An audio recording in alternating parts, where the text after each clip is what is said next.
And you can see here it's sealing at the back and the middle, but there's a gap here. And it's just thin here. It's not quite So sealing. because of that gap and the thinness, that's why the food goes into the nasopharynx, or I'm aspirating? No, it's the cough. And the cough's pushing stuff up, and it's coming up. But sometimes I just swallow and I feel it. It's in my You nostril. didn't see that today.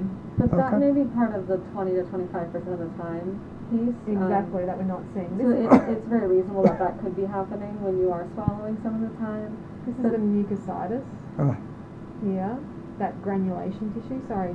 Oh, Sarah. yeah, okay. no. Yeah. Yeah, that's right. As Sarah rightly says, that we're just not capturing that component. We shouldn't see that. This is where the cancer was, and that looks fine. That looks clear. But there's still mucositis and granulation tissue there as well, which hasn't quite healed.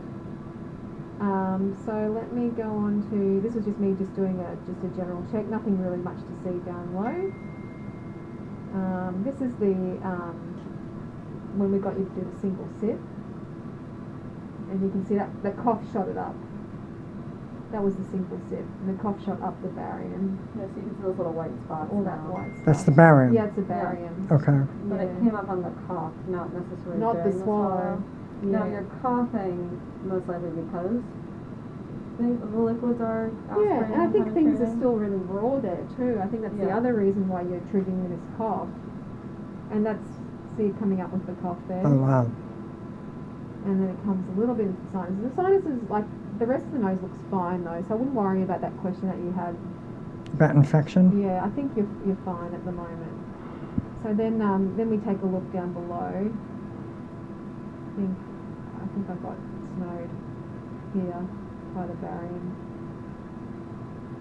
Yeah, see the aspiration of the liquid? So you've got to make sure you keep brushing your teeth after every meal. Yeah. Is that my trachea? That's going down. That's the base of the start of the The trachea? vocal cords, yeah, trachea, yeah, exactly. No, that's just my Australian I pronunciation. know. And then there's a bit of applesauce that comes up here on a cough too. See that? Uh-huh.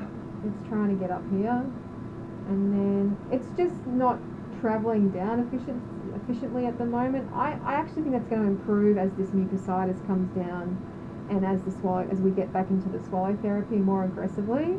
Yeah, because it looks like it might be hard for the epiglottis to flip properly. It's not flipping at like all. that, Yeah. you know, there's not as much room for the food to get by. And no applesauce going down. It's just coming into the larynx, the laryngeal inlet, but it's not going down into the airway. So you would actually do better with more pureed consistencies, I think, than liquid consistencies, to be honest. Yeah. That's more comfortable. Yeah. I think you could try that. I think the one thing to watch out for is that there is more residue with the puree in the pharynx. So it's possible that if you were to eat several applesauce bites in a row, that it would build up and then spill into your voice box and cause you to aspirate. Yeah. So It definitely collects. it collects. So It collects here, and then it makes everything else harder. right, so you can do like a bite of applesauce and then maybe a small sip of water, and it all has to be very slow That's what I and very do. controlled, as you know. Yeah.